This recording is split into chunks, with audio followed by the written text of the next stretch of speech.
Hit that ball. Remember the radio with your host, Jen T. Yeah, fucking Jen is a warlord. What's up, everybody? Welcome to Rambo Per Radio. I am your host, Jen T. Twitter and Instagram at GenT523. What's good, motherfuckers? Whew. We've got a show for you today, and when I say we, I mean me and you listening. I've got your UFC picks, I've got customers of the week, and some current events. So let's get this show on the fucking road.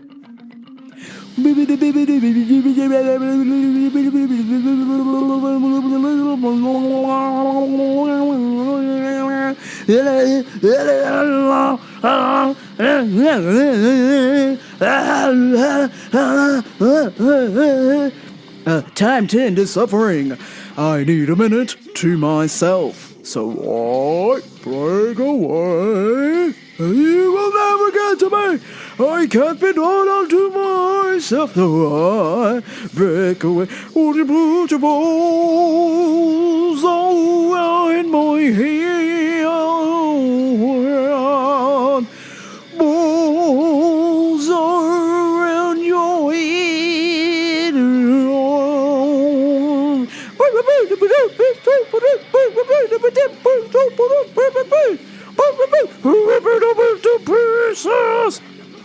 All right, we've got UFC Davidson Figueiredo versus Brandon Moreno Saturday. That is today.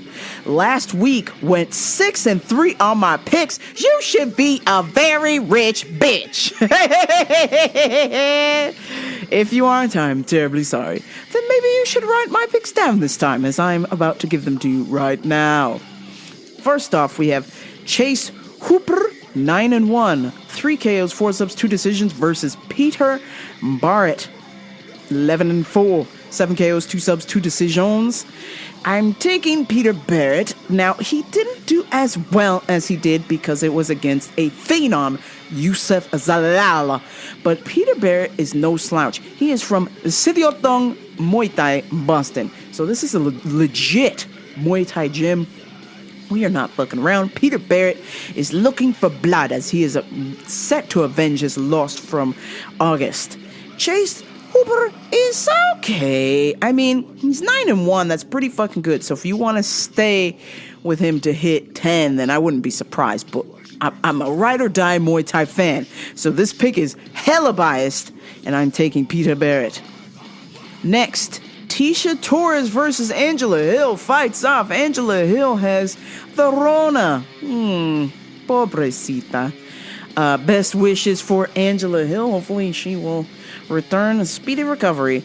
But you know, my homegirl, my sister, Tisha Torres is fighting. And you know why we root for Tisha Torres? Because she is hella gay. Duh. And we stick together. The gays stick together. Now, let's see. Tisha Torres, 11-5, 1 sub, 10 decisions. Holy hell.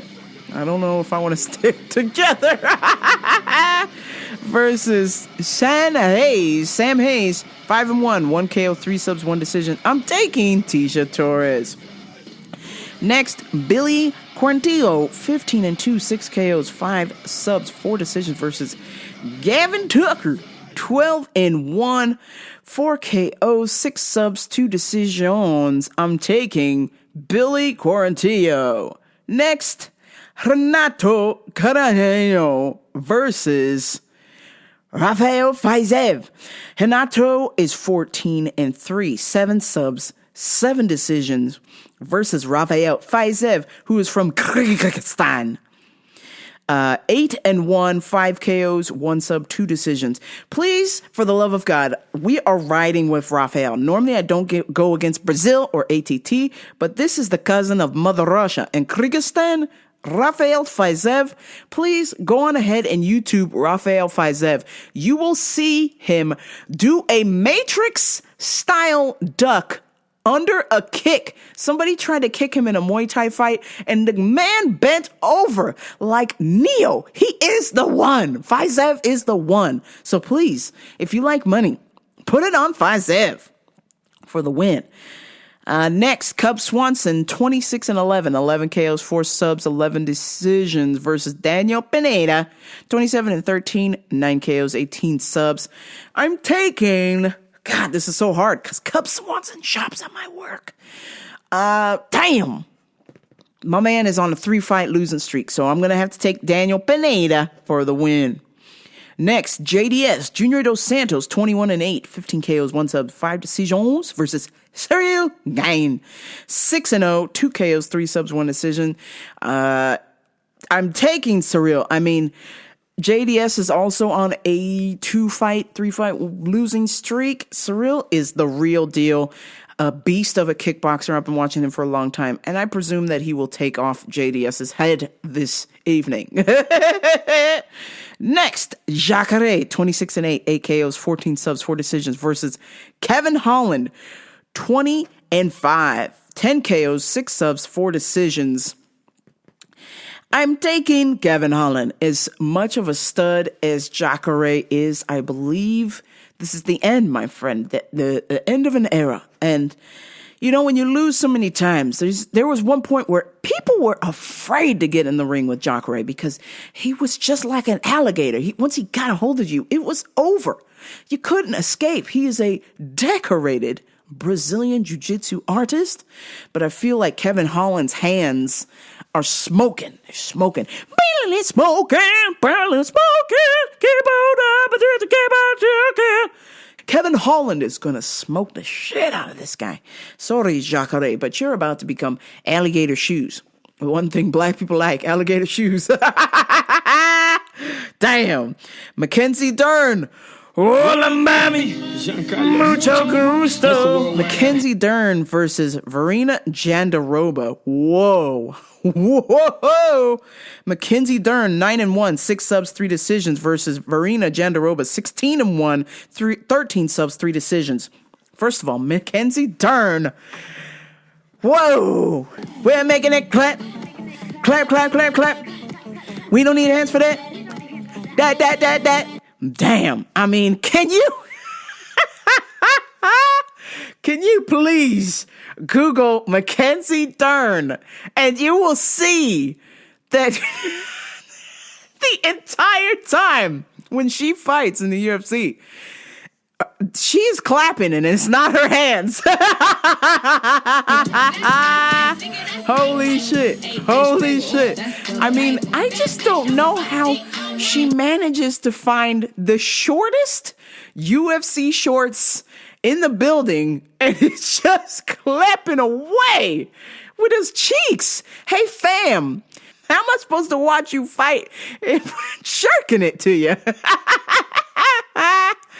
I mean, Mackenzie Dern is definitely at least thick, like 2 C's, maybe even 3. No, 2 C's for sure, but a solid 2 C's. Like, whoa. And she's fighting Verena Jandiroba, who is just crawled out of the swamp. She's got the Maurice Green, the Mo Green, crochet boss cross-eyed high face. Oh my days. But you do not want to mess with this bitch, okay? Like, her jiu-jitsu is solid. That's why I'm like, yo, this bitch will come out the swamp, swallow you up, and go right back in, and you will not know she was there. Mackenzie Dern is in trouble. I really feel her shitty-ass striking is going to meet the end of the road here when Veranda takes her down and submits her. Now, obviously, Mackenzie Dern's a hella good jiu-jitsu specialist, but she ain't met no cross-eyed alligator like Veranda. Holy shit. But in the meantime, I will be hoping it goes to the fight because, I mean, me and you, we will be feverishly jacking it to this fight. I mean, come on. Who's going to be watching this? We're going to be like, clamp, clamp, clamp. You don't need hands for that.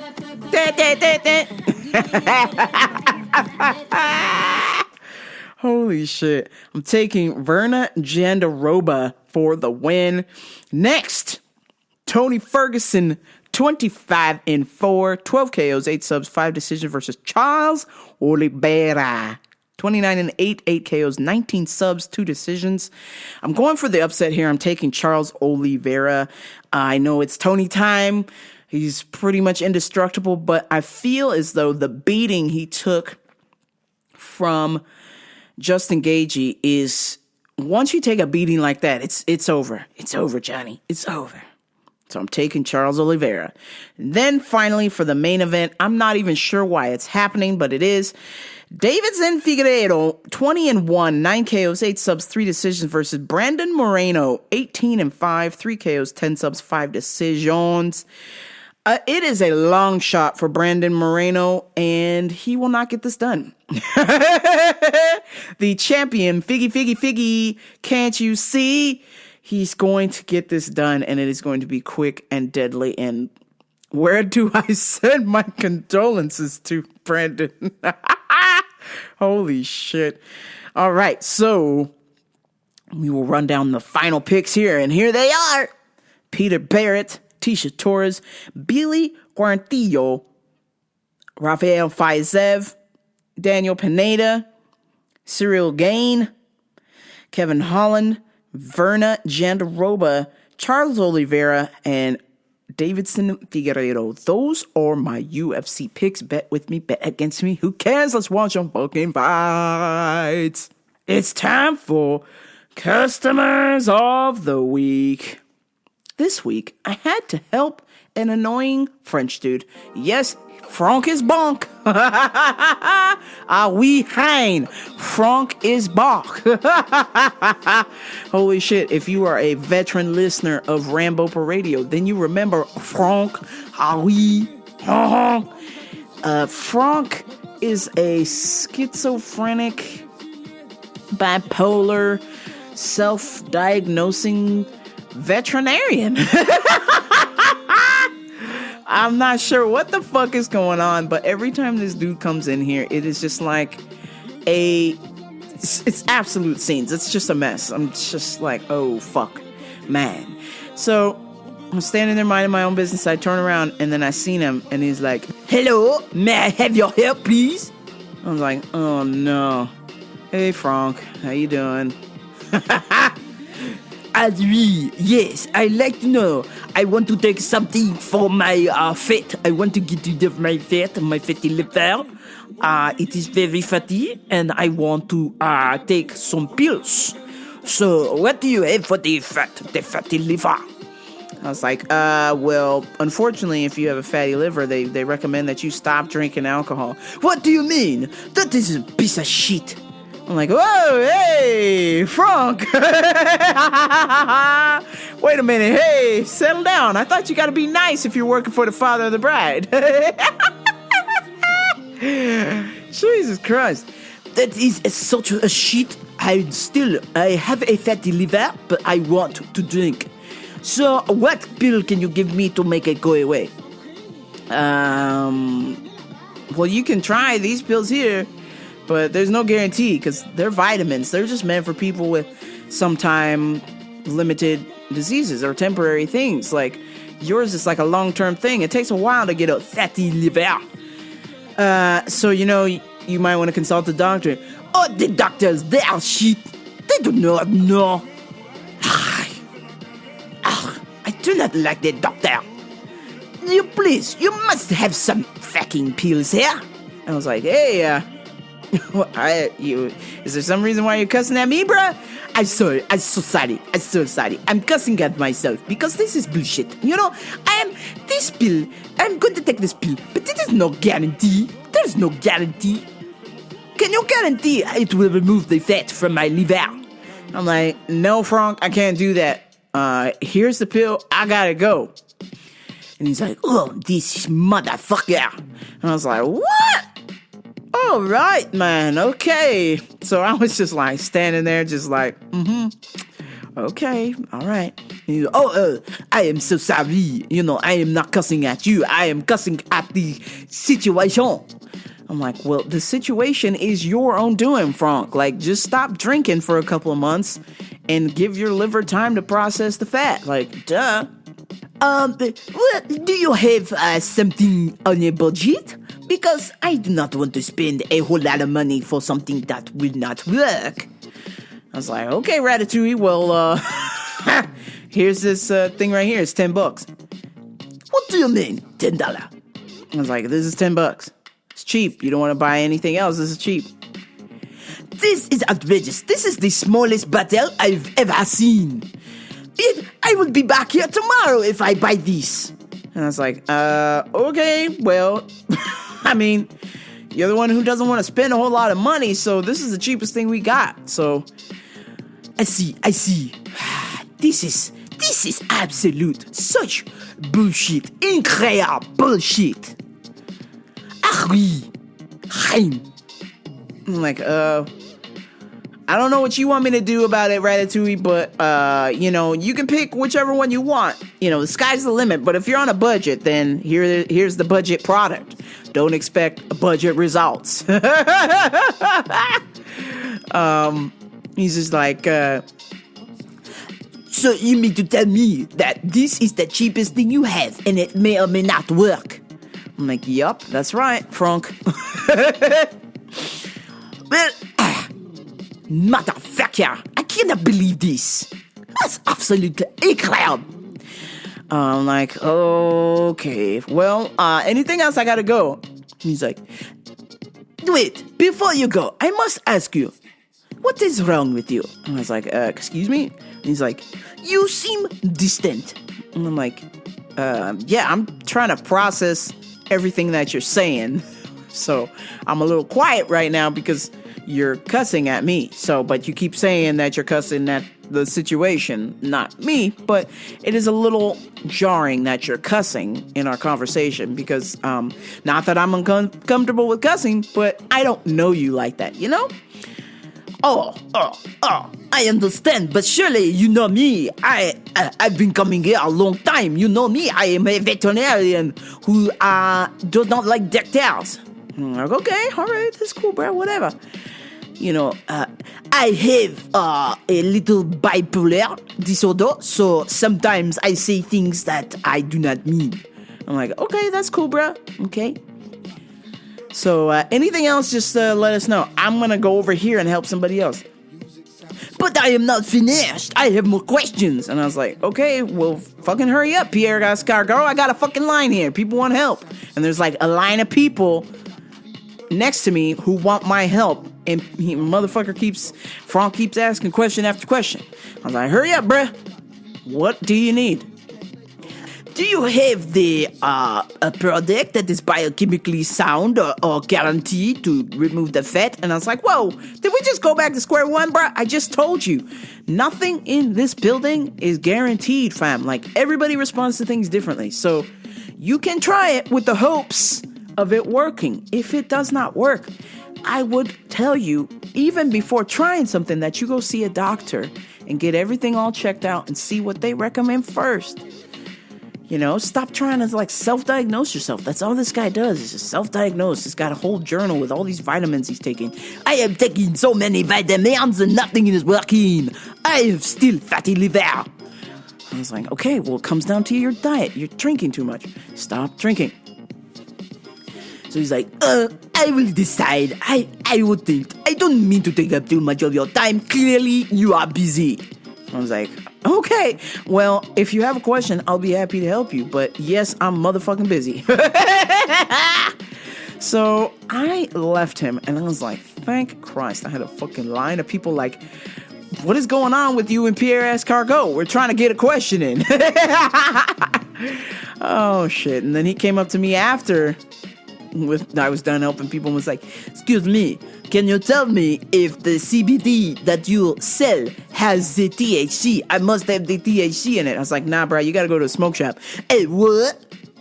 Pardon?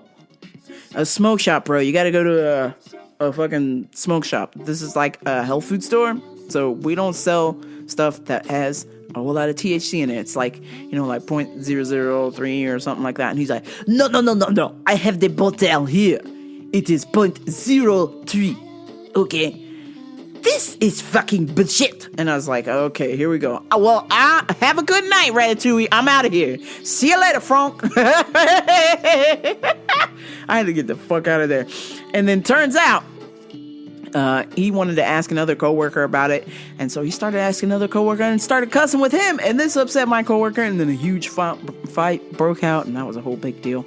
What was interesting from that situation is a disagreement happened between me and another coworker, and I made a joke about that and some of the things she said.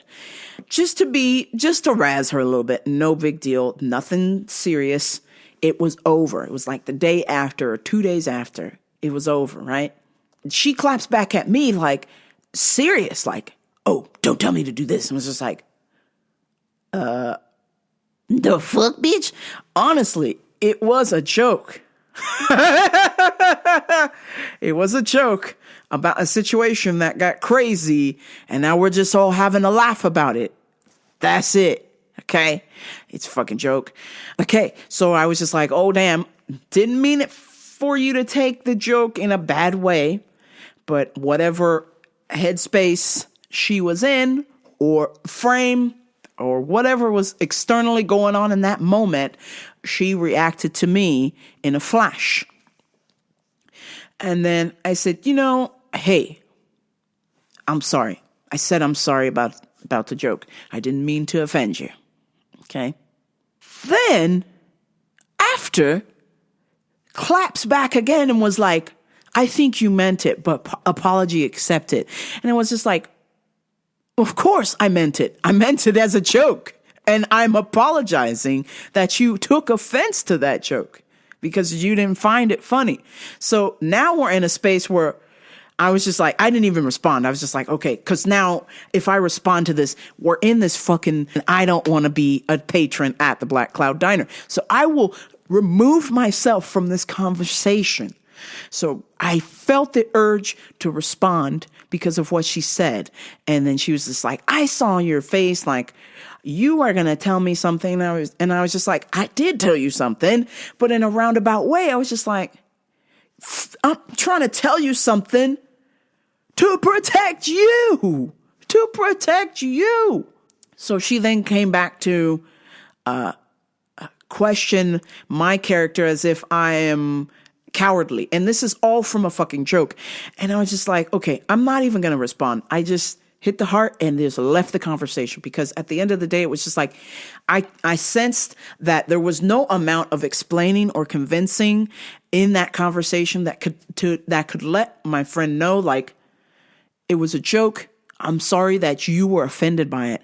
And yes, of course, I meant what I said as a joke, but you didn't see it that way. So now we're just going to leave it. Okay. I felt that she wanted me to respond and I didn't.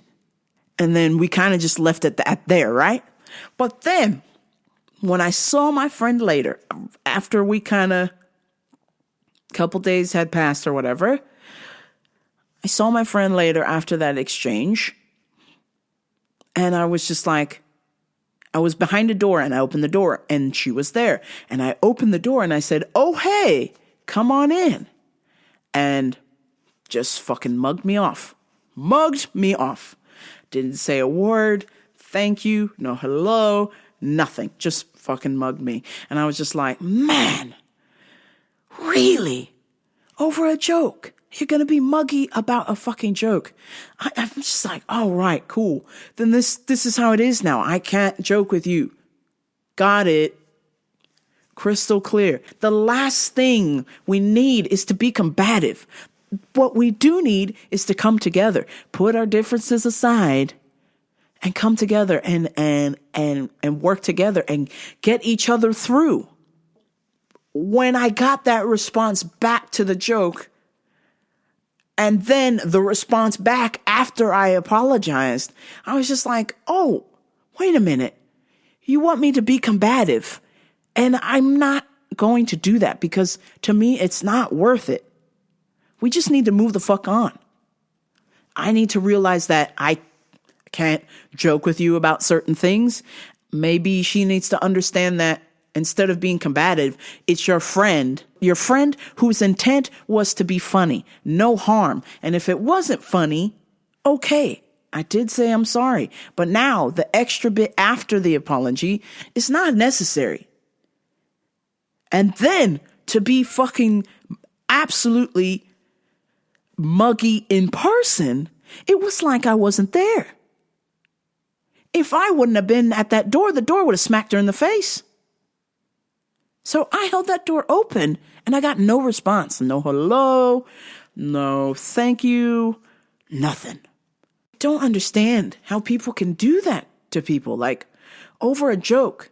It's just complete garbage. So after that, I was just like, all right, if you're going to be muggy, then I'm just going to give you your space and you can be muggy with somebody else because I don't deserve that. I've done nothing wrong other than tell a joke. And maybe it wasn't so funny, but I apologize for it. Whether you accept the apology or not, that's on you. That's none of my business. But then to throw in the extra bit like, oh, you meant it. And then see you in person and then treat you like it doesn't exist. I don't need that. I don't need that in my life. So this is where we stand. And then, of course, I had another friend situation. I'm just going through the ringer. I had another friend situation who I've known for a very long time is apparently telling lies about me, allegedly, because I'm not 100% sure based on the source of where it came from is apparently is a wee bit muggy. So I am contemplating. I took some time. I evaluated this information that was given to me. And I said to myself, this person has been my friend for a really long time. Why would they lie on my name? What does that benefit them? They already have the job I don't want.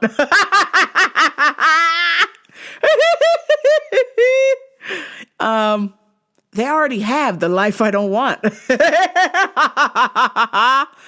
So I couldn't understand because I've been nothing but kind to this person for a very, very, very long time.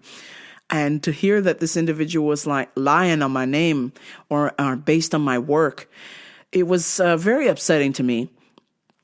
And I was just like, man, I could pull a Colleen Rooney right now and become old Wagatha Christine. I thought about setting up an investigation just like Wayne Rooney's wife, where I share some information and only let this alleged lying friend see if they share this information with other people. This would then tell me that this individual is revealing information. I could do that. That would be downright Wagatha Christine. Oh, man. But I don't, if my friend is indeed lying about me, I just feel like I just won't share that much information with my friend who's lying about me. Problem solved. God,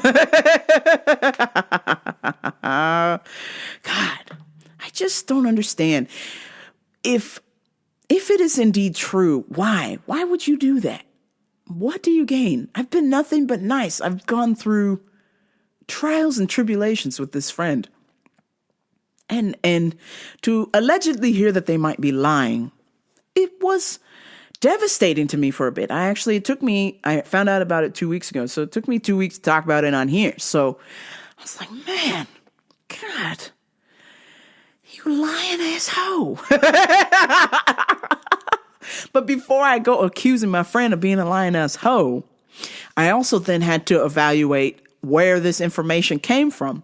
And this information did come from a friend, but then that information came from a rat, you understand? So I don't exactly believe where my friend got the information from, unless she was truly in the conversation with my friend. I am going to, if my two friends were in that conversation, then I would believe that she was indeed lying on my name. But because this information came from a ratto, I do not trust anybody at this point. My friend might be in the clear. And if she is indeed lying on my name, well, eventually it's just going to be found out. It's not something that doesn't not happen or doesn't get found out. Eventually the truth comes.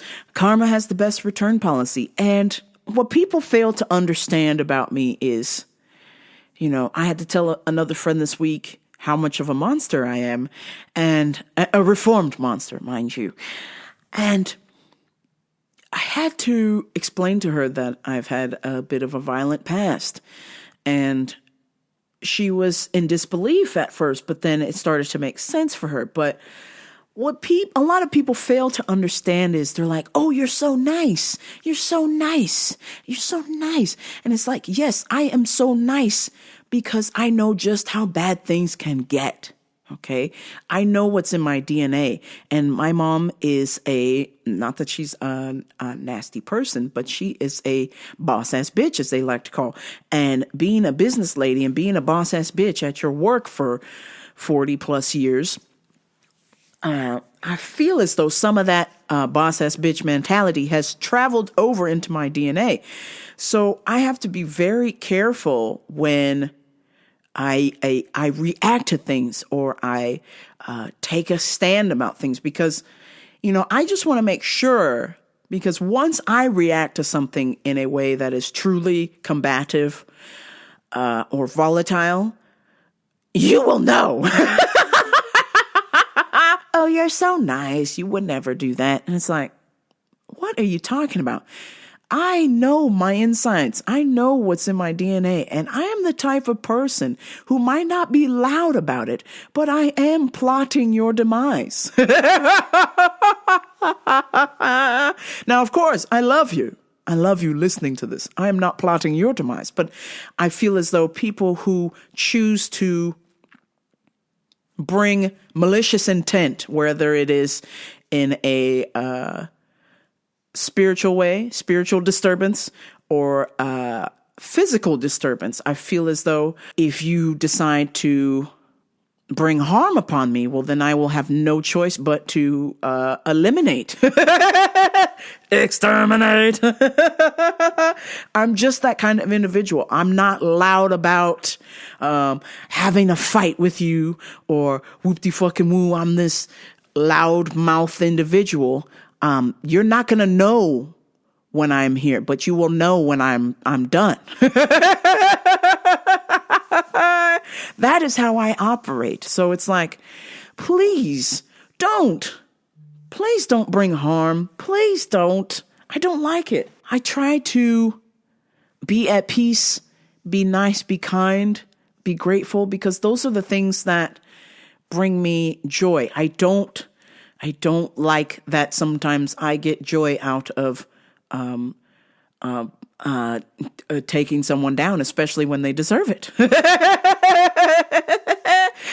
I can see little parts of that coming out when I'm in my MMA class. Like, if somebody is really not minding what the teacher is saying as far as, hey, we're just moving around, we're light. If somebody crosses the line in practice and it's with me, I get the urge to shut them down and let them know, hey, whoa, if you're going to be a dick, if you're going to act up, then we're going to have to shut you down. I feel like that. And it's like, it happens. I get to express this even more in jiu-jitsu because it's a slow pace. It's a slow plot. I like that.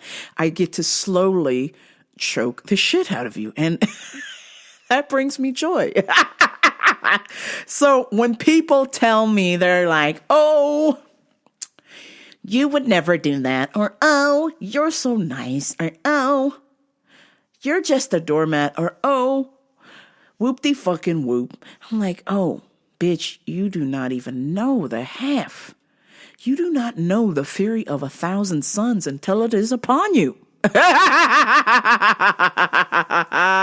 Yes, I am indeed that motherfucker. And I will strike down upon thee with great vengeance for those who attempt to poison my brother. Man, I think I've grown tired of trying to prove that to individuals who do not believe that. So I just simply say, well, time will tell. Time will tell. I've had enough of me doing everything for everybody and not enough of me doing things for myself.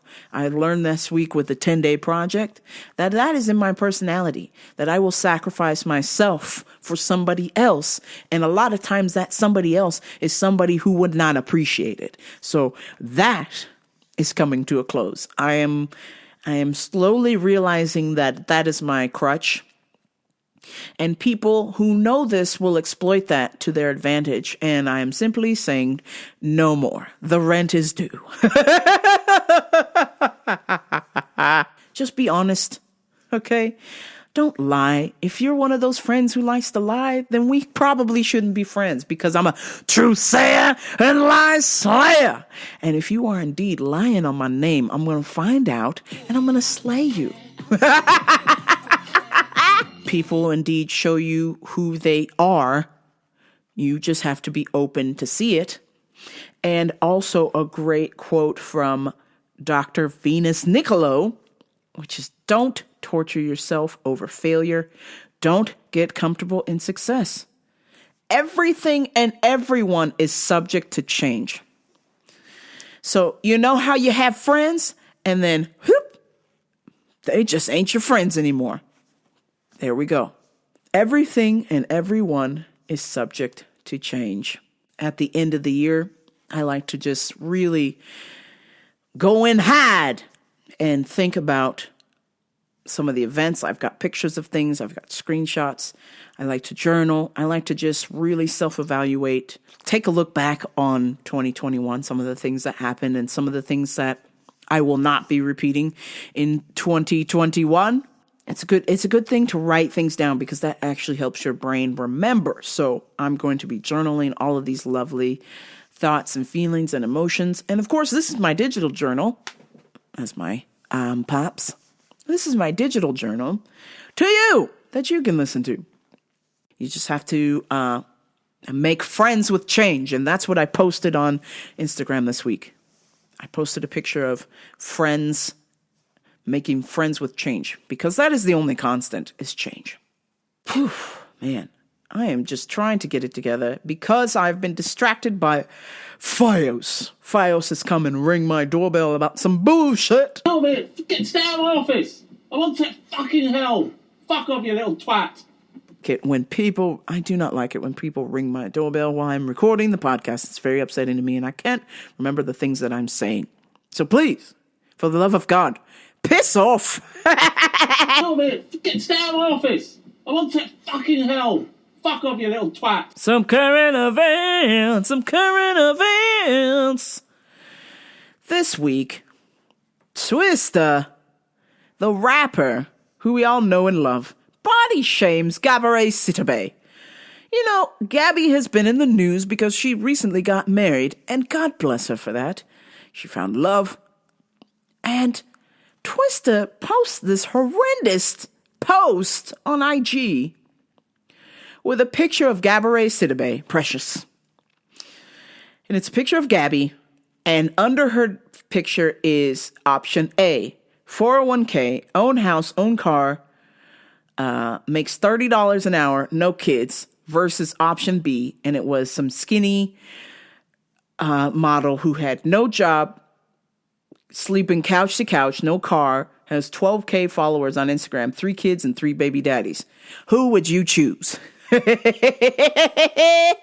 Hey, you asshole. That's not cool. Come on.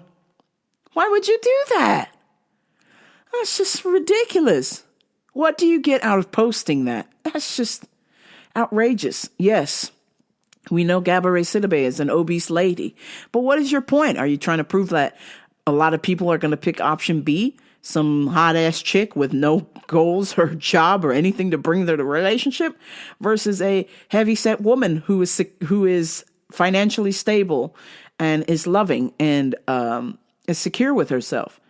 You know, it's like, come on, bro. That was a low blow, man. Why don't you stick to rapping, hey? Why don't you go make us a hit song instead of trashing people? Ridiculous. of course, as you're hearing this, sad news for Tiny Lister, aka Debo. He passed away Thursday, and he will be belovedly missed. He was known for playing scary, tall characters, such as Debo in Friday, riding the beach cruiser and snatching people's chains, and then, of course, he got knocked the fuck out. Man, everybody's going to miss the beloved Debo. Some interesting news I saw. Whew. Actually, it's not interesting. It's another fucked up news. Here we go. It's like Georgia Harrison and Stephen Bear from Love Island, Big Brother fame, and MTV Road Rules The Challenge show. Obviously, they're from England, because you all would know their names if you watch those shows. But apparently, Bear has posted revenge porn of Georgia Harrison. And you've got to say to yourself, what kind of man does this? What kind of man posts a non-consented video of their ex on the internet? You've got to be the lowest of the low to do this behavior. I don't understand. And when they confronted him about it, because BBC is making a TV series or a miniseries about revenge porn and the lives it affects. When they approached Bear about it, he's laughing. He thinks this whole thing is funny. It's sick. That's highly illegal, which they're going to court about. He's about to be sued for that, and he's facing possible jail time. You know, he's on the internet laughing. He's on Instagram laughing. And then he goes one step further and says that, he's just going to kill himself and laugh about it. He thinks, I'm just going to kill myself so I can get attention. And then everybody will feel sorry for me rather than feeling sorry for Georgia. It's like, what? Are you mental, man? You can't do that. This is all the way fucked up. I know Bear is a pretty large scumbag, but this is like the most scumbaggy thing he's ever done, I think, in his lifetime. Oh, man. And I just feel bad for Georgia because it's like, she's not consenting to these naked videos of herself on the internet. And it gets worse. People are then going to record these or screenshot these and then share them to porn sites or share them with their friends. The level of embarrassment is just awful. So I'm just like, in solidarity with my girl Georgia, and fuck Bear. Damn, that's ridiculous. And speaking of fucking, we've got California Congressman Eric Swalwell, who is under investigation for sleeping with a Chinese spy known as Fang Fang. Holy shit, Fang Fang was getting around. Apparently she's been in America since 2012, where she met Eric Swalwell and allegedly conducted some sort of sexual acts. And he is denying all of this, but then there's some sort of FBI probe going on because they believe that this bitch was a Chinese spy, and indeed she was, and indeed she left the country. The FBI lost her. Fang Fang is gone. Ni hao no more. What the fuck? How does the FBI lose a Chinese spy? They're capable of putting tabs on everybody else, every other upstanding American, law-abiding citizen. They know where every American's at, but they don't know where Fang Fang's at. Okay, come on, guys. You suck. You lost Fang Fang. How did you fucking do that? Fang Fang was banging everybody. As far as I know, it was going around that she was banging all of these political figures and smoozing her way to the top because Fang Fang was looking for secrets, obviously, to report back to the PRC, People's Republic of China. Well, Fang Fang, who did the bang bang, I'm glad she's out of here because she is a rato of the highest degree. We don't need any spies, all right? We don't need any riffraff anymore. We're trying to bring America together, and the last thing we need is intruders. But we need Eric Swalwell to tell the truth. Hey, Eric, tell the truth, fam. You slept with Fang Fang. Just admit it, bro. It's all right. Well, apparently he was in charge of some sort of investigation against Trump, And so Trump then released that information about Eric. And everybody is going nuts about Fang Fang. I just want to know Fang Fang. Hey, if you Google Fang Fang, she's a decent looking chick. But not as decent as our girl Tia. Hola, Mali. Mucho gusto. Last week, I talked about our girl Tia, hot mom from Woolaton, Gloucestershire. And I told you she was on trial waiting to find a verdict to her alleged underage sexual act she had with a young boy. It turns out my girl Tia is not guilty. Hey!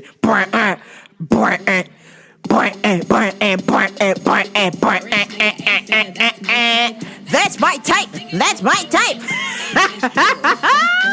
That's right, my girl Tia is free, and we throwing a party for Tia up in here. Yo. Damn, Tia. Oh my God. Tia. She is free. So here's the deets, guys. So to follow up from last week's story, Tia was the hot mom who had sex with a 14-year-old who was alleged to be 16. Turns out this 14-year-old boy lied about his age. He lied to Tia. I guess they got him on the stand. And he told the truth. He lied to Tia, and then also Tia's lawyers found out that he had lied about his age on Facebook. And his excuse was so he could purchase games. Bruh. You lying about your age so you can sleep with hot moms. That's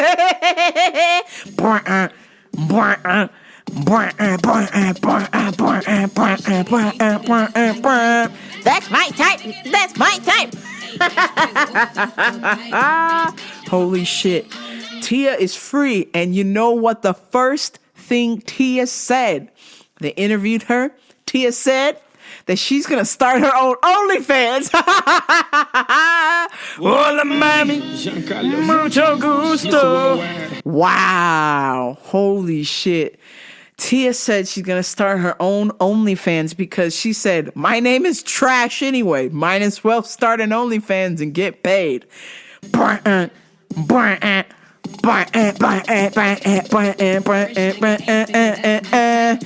my type. That's my type. Holy shit, man. This is like a dream come true. Finally, Tia the hot mom will be in my phone when I subscribe to OnlyFans. Holy shit. Nah, I'm good. But the pictures that were out, taste that. Tia is free. Tia is twerking on the gram. Tia is twerking on OnlyFans. Tia is ready to go, locked and loaded. She's going to cash in. And my man's that lied. Yo, my ute that lied about his age. It's definitely my son for sure.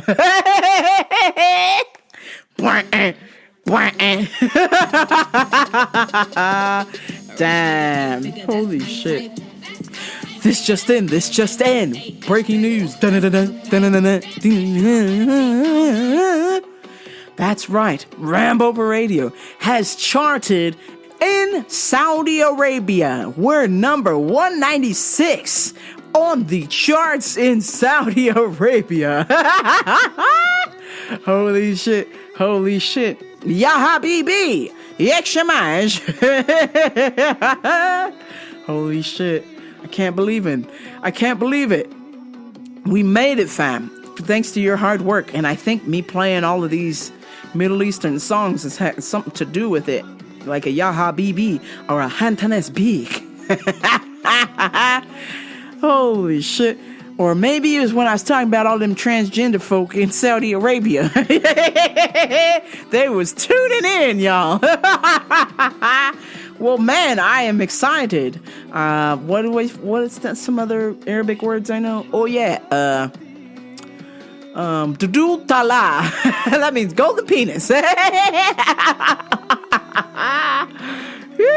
Yalla, let's go. Damn, I can't believe it. We made it, fam. We hit the big time. and we're a big deal in Saudi Arabia. So I appreciate all y'all Saudi Arabian listeners and everybody who's been sharing the great word about Rambo Radio. We've hit the big time. Holy shit. So I want to talk to y'all about my title year in review. My title year in review as follows is a scam. How does Tidal know what music I loved in 2020 when I've only had Tidal for a month? This is ridiculous. Shut up, you bitch. You don't know me. Ooh, nah, hey.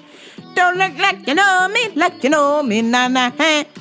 I am not your homie, not your whoo, nah, hey. Don't look like you know me, nah, hey. You don't know me, fuck yeah. Yeah, that's right, Tidal. You don't know me yet, but maybe in a year from now you will. See if I got any sound clips for you, because I've got to wrap this bitch up. The sound clip I have for you is an oldie but goodie. It is a guy getting tattooed for the first time, and he is screaming in pain. Here we go. Next Tuesday. Hey, you there? What? Hey, what? There, where? Hey, you there? You there? Hey, there, you there? What the fuck? I mean next Tuesday. Hey, you there? What? Hey, what? There, where? Hey, you there? You there? Hey, there, you there? I guess it was his first tattoo, and he was holding his girlfriend's hand and just screaming out pain and agony. My goodness. Also, I wanted to bring to your attention the Jamaican alarm clock. Here we go. Let's go. Buff baddies, yeah, buff baddies up, and I'm up. Hold on! Yo, Gigs, that tune is shot like an M16.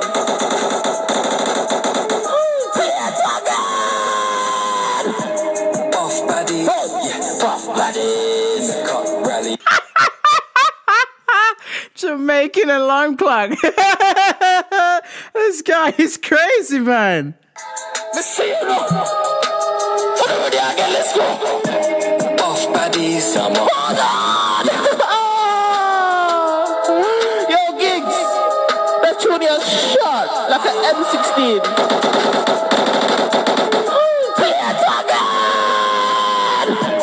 Buff baddies, yeah, buff baddies. Cut rally.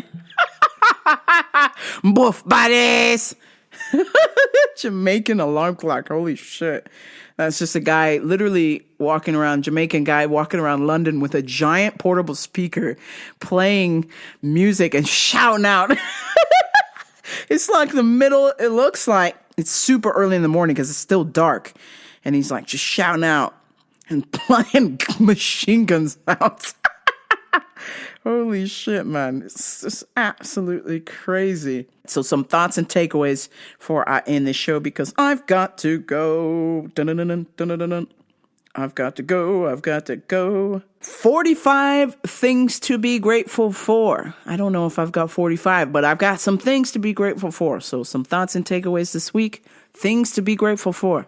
Health, financial stability, friends, faith, family, partners, parents, hobbies, dancing, pets, our senses, safety, home, education, literacy, weather, cold beverages, warm beverages, rainbows, kindness, civility, books, clean air, clean water, time, rainy afternoons, sunny skies, transportation, obstacles, sense of humor, restful sleep, tears of joy, tears of sadness, electricity, indoor plumbing, air conditioning, internet, changing your mind, memories, art, teachers, Western medicine, Eastern medicine, music, oceans, mountains, beaches. If you like any of those things, if you agree with one of those things, that is something that you can be grateful for. And I think that you can share that with somebody this week who could potentially be down and out, if you will. Share something that they can be grateful for. All right, this is going to end it for me. Please like, share, and subscribe to Rambo Radio, RamboRadio.com. Tell a friend, but only if they're cool. truth sayers and lie slayers. And boy, if you're gonna lie on my name, I'm gonna slay you. This is Ramp Up Radio. Peace. Me see you now. What are we again? Let's go. Buff baddies, yeah, buff baddies up in the cup rallied, and I'm buff daddy love, and I'm up. Yo, Gigs, that tune is shot like an M16.